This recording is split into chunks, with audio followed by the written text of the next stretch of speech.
Hello everyone, welcome back to my channel.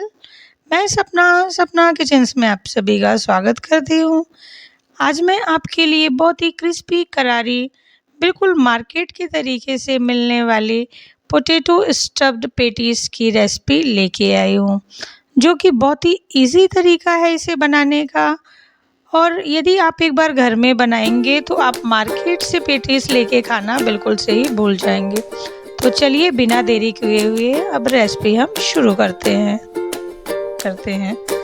तो यहाँ पे पेटीज बनाने के लिए हमने यहाँ पर एक कटोरी मैदे का यूज़ किया है। आप चाहे तो यहाँ पे आटे का भी यूज़ कर सकते हैं, लेकिन यदि हमें बिल्कुल मार्केट स्टाइल की पेटीज चाहिए तो यहाँ पे हम मैदे का ही यूज़ करेंगे।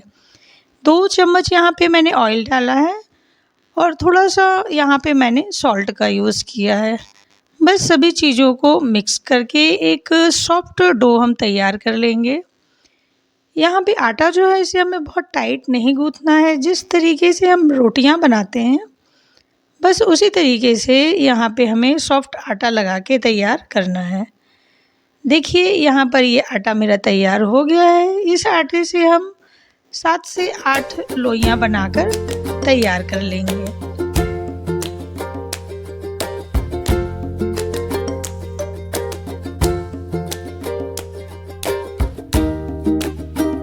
जब तक आटा हमारा रेस्ट करता है तब तक यहाँ पर हम स्टफिंग तैयार कर लेते हैं पेटीज की। यहाँ पर मैंने 2 टेबलस्पून ऑयल डाला है कढ़ाई में। साथ में यहाँ पे मैंने आधा टेबलस्पून जीरा, राई और यहाँ पे सौंफ का यूज़ किया है। सौंफ हमें यहाँ पे ज़रूर डालना है, उससे पेटीज का टेस्ट जो है वो बहुत ही बेहतरीन आता है। 3 से 4 उबले हुए आलू हैं, उसे भी हम इसमें डाल लेंगे और अच्छे से मिक्स कर लेंगे। यहाँ पर मैंने मैशर की मदद से आलूओं को अच्छे से मैश कर लेंगे। यदि आपके पास यहाँ पर मटर हो तो आप मटर के दानों को भी इसमें डाल सकते हैं, उसे भी लेकिन आप थोड़ा सा बॉईल कर लीजिएगा, उसके बाद इसमें स्टफिंग में ऐड कीजिएगा। बस इसी तरीके से ये आलू मेरे मैश हो चुके हैं। अब इसमें हम कुछ मसालों का यूज़ करेंगे। यहाँ पे मैंने आधा चम्मच हल्दी डाली है, आधा चम्मच नमक, आधा चम्मच यहाँ पे जीरा पाउडर है, आधा चम्मच लाल मिर्च पाउडर है और आधा चम्मच यहाँ पे आमचूर पाउडर है और थोड़ा सा गरम मसाला है। बस सभी चीज़ों को हम अच्छे से उलटते पलटते हुए मिक्स कर लेंगे।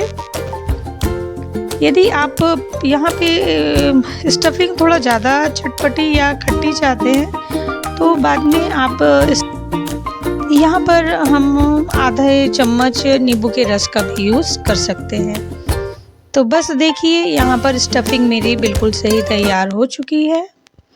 अब यहाँ पर हम ढेर सारा धनिया के पत्तों का यूज़ करेंगे और इसे भी इसमें अच्छी तरीके से मिक्स कर लेंगे। उसके बाद गैस की फ्लेम को हम बंद कर देंगे और स्टफिंग को दूसरी प्लेट में निकाल के इसे हम ठंडा कर लेंगे।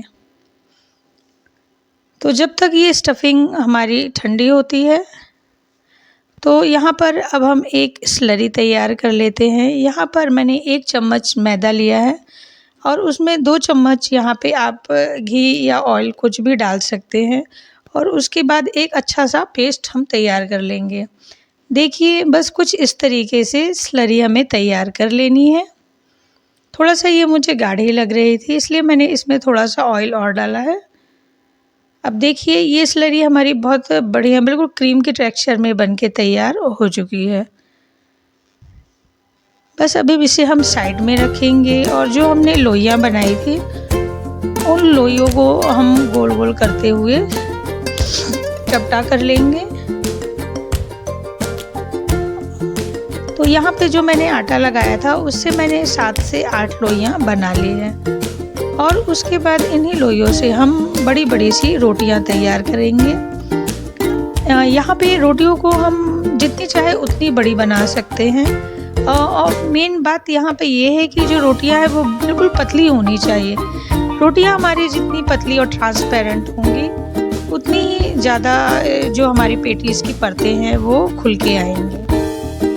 तो बस यहाँ पे ये मैंने एक रोटी ले ली है और उसके बाद जो मैंने स्लरी तैयार की थी उसे 1 चम्मच हम इसमें ऐड करेंगे और रोटी के चारों तरफ फैला देंगे। उसी के ऊपर हम ये अपनी दूसरी रोटी को भी रखेंगे और उसी के ऊपर फिर से हम स्लरी लगाएंगे और उसे भी चारों तरफ से फैला देंगे। इसी तरीके से करते हुए मैंने यहाँ पे 4 रोटियों को एक साथ मिला लिया है। देखिए बस कोनों को पकड़ के इस तरीके से हम चिपकाते जाएंगे। देखिए यहाँ पे ये मैंने 4 रोटियों की पेटीज तैयार की है। तो चारों रोटियों को हम इकट्ठा एक साथ कर लेंगे और उसके बाद इसे हमें और बेलन की मदद से और बड़ा हम इसे कर लेंगे। जिस तरीके से हम पराठे बनाते हैं बस इसे उतना ही पतला हमें रखना है।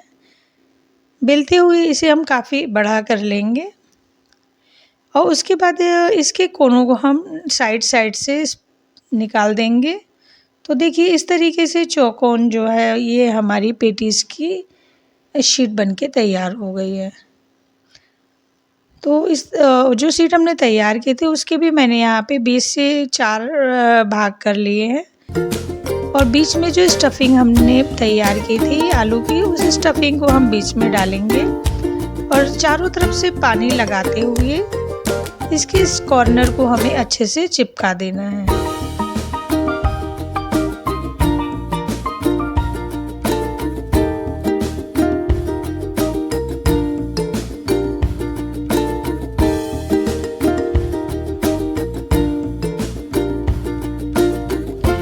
आप देख रहे हैं किस तरीके से मैं इनके आलूओं को बीच में करते हुए साइड को कॉर्नर को जो है इसे हम दबाते जाएंगे। तो देखिए यहाँ पर ये स्टफिंग मेरी तैयार हो चुकी है। थोड़े से आलू इसमें से निकल रहे थे तो उसे मैं निकाल के साइड में कर दूँगी।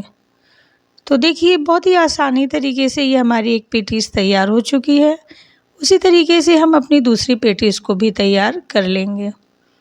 बहुत ही इजी तरीका है और बहुत ही कम समय में इसे हम बना के तैयार कर लेते हैं। तो देखिए बस आलूओं को अंदर करेंगे, दबा देंगे और साइड से इसे हम पानी लगा के इस तरीके से चिपका देंगे। तो बस इसी तरीके से मैं अपनी सारी पेटीज को तैयार कर लूँगी। अब यहाँ पर मैंने एक फ्राई पैन में मैंने ऑयल डाल दिया है। ऑयल को यहाँ पे हमें बिल्कुल लो फ्लेम में ही रखना है क्योंकि ऑयल यदि जितना ही लो फ्लेम में होगा पेटीज की परतें उतनी ही ज़्यादा निकल के आएंगी। बस इसी तरीके से मतलब गैस की फ्लेम को हमें धीमे ही रखना है और उलटते पलटते हुए ही इसे हम फ्राई कर लेंगे। देखिए यहाँ पर कितनी अच्छे से मेरी पेटीज की परतें खुल के आ रही हैं। जैसे जैसे ये पकती जाएंगी वैसे वैसे ही पेटीज की जो परतें हैं वो खुल के बाहर आती जाएंगी। बहुत ही बढ़िया ये पेटीज बन के तैयार हो जाती है। देखिए यहाँ पर ये मेरी पेटीज तैयार हो चुकी है। इनमें एक अच्छा गोल्डन कलर आ चुका है।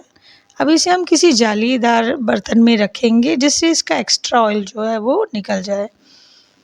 बस देखिए यहाँ पर कितने बढ़िया कलर के साथ ये मेरी पेटीज तैयार हुई हैं। बहुत ही बढ़िया यहाँ पे क्रिस्पी करारी और कई परतों वाली पेटीज यहाँ पर बन के तैयार हुई है।